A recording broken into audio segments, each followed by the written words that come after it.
Good morning, students. Today we discuss Fundamental Rights, Chapter 5 in first semester.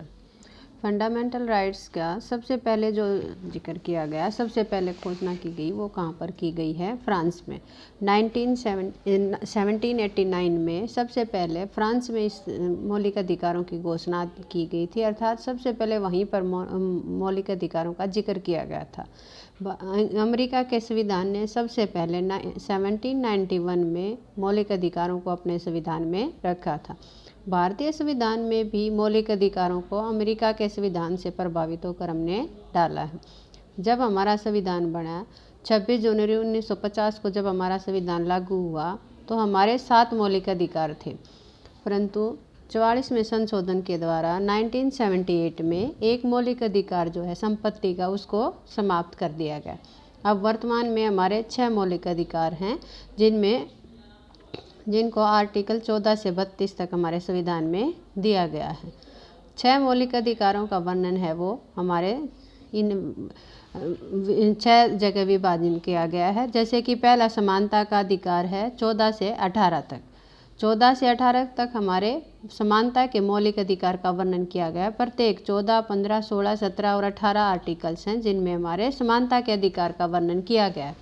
Article 14 में, अनुच्छेद 14 में कहा गया है कि कानून के समक्ष समानता होगी, कि कानून किसी के साथ कोई भेदभाव नहीं करेगा। जाति, धर्म, भाषा या लिंग के आधार पर या अमीर गरीब के आधार पर हमारा कानून के समक्ष सभी समान होंगे। इसके तहत हम क्या कहते हैं कि ये हमारा कानून के समक्ष समानता का अधिकार है, जो आर्टिकल 14 में दिया गया। उसके बाद है 15वें आर्टिकल में क्या दे रखा है कि भेदभाव की मनाही, कि जाति, धर्म, भाषा या लिंग के आधार पर हमारे देश में ऐसा कोई कानून नहीं बनेगा जो किसी के साथ भी भेदभाव करे। तीसरा हमारा क्या है? आर्टिकल 16 अवहेलनों की समानता, या इसको हम यूँ कहेंगे अवसरों की समानता। क्या अवसर की प्रत्येक व्यक्ति को उसकी योग्यता के आधार पर पद प्राप्त करने का पूरा अधिकार होगा, जिसका कि हमारे मौलिक अधिकारों में आर्टिकल 16 में वर्णन किया गया है, जिसके तहत कि प्रत्येक व्यक्ति जिस पद की योग्यता रखता है उसको वह पद प्राप्त करने का अधिकार होगा। जाति, धर्म, भाषा, लिंग या किसी अमीरी गरीबी के आधार पर उसके साथ कोई भेदभाव नहीं किया जाएगा। उसके बाद है आर्टिकल 17, जिसमें क्या कहा है? अनटचेबिलिटी, अस्पृश्यता, छुआछूत की किसी के साथ भी ऐसा भेदभाव नहीं किया जाएगा कि उसको किसी भी धर्म, जाति या लिंग के आधार पर उसके साथ कोई भेदभाव नहीं किया जाएगा। ये हमारे आर्टिकल 17 में दिया गया है। ये भी हमारा मौलिक अधिकार है। उसके बाद है आर्टिकल 18 उपाधियों की समाप्ति, कि जैसे पहले हमारा देश जब गुलाम था उस समय अंग्रेज भारतीयों को जो उसकी सहायता करते थे, भारतीय अंग्रेजों की, उनको उपाधियाँ देते थे। सर की उपाधि दे दी और उपाधि दे दी। परंतु अब हमारे देश में क्या है? सिर्फ जो सैनिक उपाधियाँ हैं, पद्म भूषण हैं जो और हमारे पद्मश्री हैं और जितने भी हैं सैनिक उपाधियाँ, वही हमारा राष्ट्रपति प्रदान कर सकता है। और किसी प्रकार की किसी की सहायता सरकार खुश होकर किसी को कोई उपाधि नहीं दे सकती है। ये भी हमारा मौलिक अधिकार है। उसके बाद दूसरा अधिकार हमारा क्या है? स्वतंत्रता का अधिकार, जो 19 से 22 तक दिया गया। आर्टिकल 19 से 22 तक हमारा स्वतंत्रता का अधिकार दिया गया है।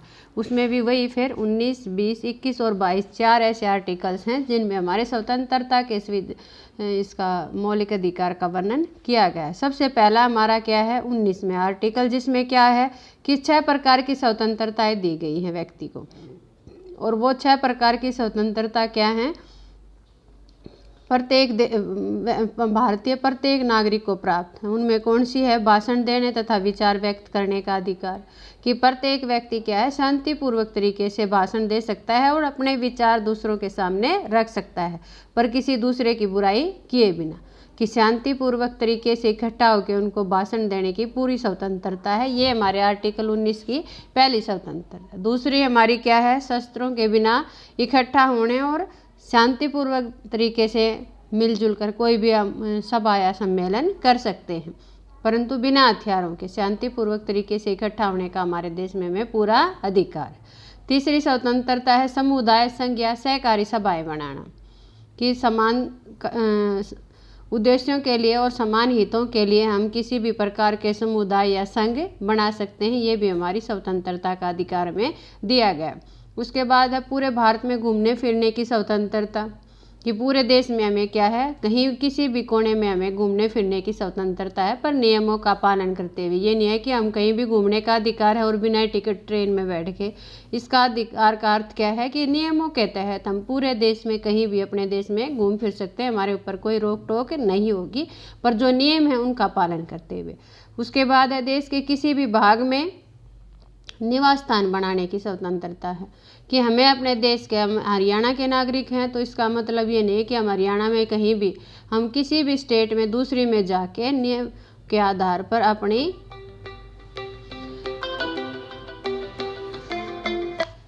अपने जो है कहीं पर भी निवास स्थान बना सकते हैं। तो ये हमारी स्वतंत्रता का 5वां है। 6ठी स्वतंत्रता कौन सी है? कोई भी रोजगार, व्यवसाय या व्यापार करने की स्वतंत्रता, कि प्रत्येक व्यक्ति को, पहले टाइम में जो हमारा जातियों का विभाजन हुआ है वो काम के आधार पर किया गया, परंतु वर्तमान में हमें पूरी स्वतंत्रता है कि हम अपनी योग्यता और अपनी रुचि के आधार पर कोई भी व्यापार या व्यवसाय को अपना सकते हैं। ये हमारा मौलिक अधिकारों में दिया गया है। तो ये 6 स्वतंत्रताएं हमारे आर्टिकल 19 में दी गई हैं। उसके बाद है आर्टिकल 20, अपराधों के लिए अपराध निर्णय संबंधी जो सुरक्षा दी गई है, कि आर्टिकल 20 में क्या कहा गया है कि किसी भी व्यक्ति को एक ही अपराध के लिए 2 बार दंड या 1 से अधिक बार दंड नहीं दिया जा सकता है। ये हमारा मौलिक अधिकार है। उसके बाद किसी भी अपराधी को अपने ही खिलाफ गवाही देने के लिए भी नहीं कहा जा सकता, ये भी हमारा मौलिक अधिकार है। उसके बाद है हमारा आर्टिकल 21, जिसमें जीवन तथा व्यक्तिगत स्वतंत्रता की सुरक्षा दी गई है, जो कि हमारा आपातकाल में भी समाप्त नहीं होता है। आर्टिकल 21 ऐसा मौलिक अधिकार है जो कि हमारी आपातकालीन स्थिति में भी बना रहता है। बाकी सारे मौलिक अधिकार हैं वो स्थगित किए जा सकते हैं, पर आर्टिकल 21 जीवन तथा व्यक्तिगत स्वतंत्रता की जो सुरक्षा है उसको कभी भी समाप्त नहीं किया जा सकता। अब हमारा जो है 21 K में शिक्षा का अधिकार भी जोड़ दिया गया है। पहले इसको नीति निर्देशक सिद्धांतों में भी था और कर्तव्यों में भी था, पर अब इसको क्या किया गया है, 86वें संशोधन के द्वारा मौलिक अधिकारों में भी 21 K में जोड़ दिया गया है, जिसके तहत क्या है, प्रत्येक 14 वर्ष तक के बच्चे को निःशुल्क शिक्षा प्राप्त करने का पूरा अधिकार है। ये हमारे थे स्वतंत्रता के अधिकार। उसके बाद है तीसरा अधिकार हमारा शोषण के विरुद्ध अधिकार, जो आर्टिकल 23 और 24 में दिया गया। 23 में कहा गया है कि मानवीय व्यापार तथा बलपूर्वक मजदूरी का वर्जन होगा, कि किसी से भी जबरदस्ती कोई भी काम नहीं करवाया जा सकता और ना ही किसी व्यक्ति को मजदूर के तौर पर खरीदा या बेचा जा सकता है। उसके बाद है आर्टिकल 24 में कहा गया है कि कारखानों में 14 वर्ष से कम के बच्चों को काम कराने के ऊपर रोक लगाई गई है। ये भी हमारा मौलिक अधिकार है कि कोई भी व्यक्ति किसी दूसरे के ऊपर अमीर गरीब के आधार पर शोषण ना कर सके, इसके लिए शोषण का अधिकार दिया गया है आर्टिकल 23 और 24 में। अगला हमारा चौथा अधिकार कौन सा है? धर्म की स्वतंत्रता का अधिकार। आर्टिकल 25 से 28 तक, 25, 26, 27 और 28 में क्या है, हमें धार्मिक स्वतंत्रता का अधिकार दिया गया है कि किसी भी व्यक्ति को कोई भी धर्म अपनाने और मानने, उसकी विधि अपनाने का पूरा अधिकार है। किसी के ऊपर भी जबरदस्ती है वो अधिकारों को, धर्म को नहीं थोपा जा सकता है। राज्य धर्मनिरपेक्ष राज्य है, तो इसका अर्थ क्या है कि राज्य का अपना कोई धर्म नहीं होगा, प्रत्येक व्यक्ति को धार्मिक आधार पर पूरी जो है स्वतंत्रता मिलेगी। 5वां हमारा मौलिक अधिकार है सांस्कृतिक तथा शैक्षणिक अधिकार, जो 29 और 30 में दिया गया है। 29 में कहा गया कि अल्पसंख्यकों के अधिकारों की रक्षा होगी, कि उसके साथ कोई भेदभाव नहीं किया जाएगा। आर्टिकल 30 में कहा गया है शैक्षणिक संस्थाओं की स्थापना तथा उनका प्रबंध करने का अल्पसंख्यकों को पूरा अधिकार है, कि जो अल्पसंख्यक है, जिनकी संख्या हमारे देश में कम है, उनको पूरा अधिकार है कि वो अपने धर्म की रक्षा के लिए शैक्षणिक संस्थाओं का भी निर्माण कर सकते हैं। तो ये हमारा 5वां था। और 6ठा अधिकार हमारा है संवैधानिक उपचारों का अधिकार, जो अनुच्छेद 32 में दिया गया है। ये हमारे सभी अधिकारों की आत्मा कहा जाता है।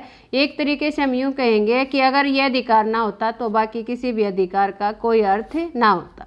संवैधानिक उपचारों के अधिकार का अर्थ क्या है कि हम अपने अधिकार, अगर कोई भी व्यक्ति या राज्य हमारे अधिकारों को छीनता है तो हम अपने अधिकारों के लिए क्या कर सकते हैं, न्यायालय में जा सकते हैं। ये संवैधानिक उपचारों का अधिकार ही हमारे सभी अधिकारों के जो महत्व है उसको बढ़ाता है। चाहे हमें 20 अधिकार दे देते हैं, अगर न्यायालय के द्वारा उनका रक्षा करने का प्रावधान ना होता तो इन अधिकारों का कोई लाभ नहीं होता। तो ये हमारे थे 6 मौलिक अधिकार।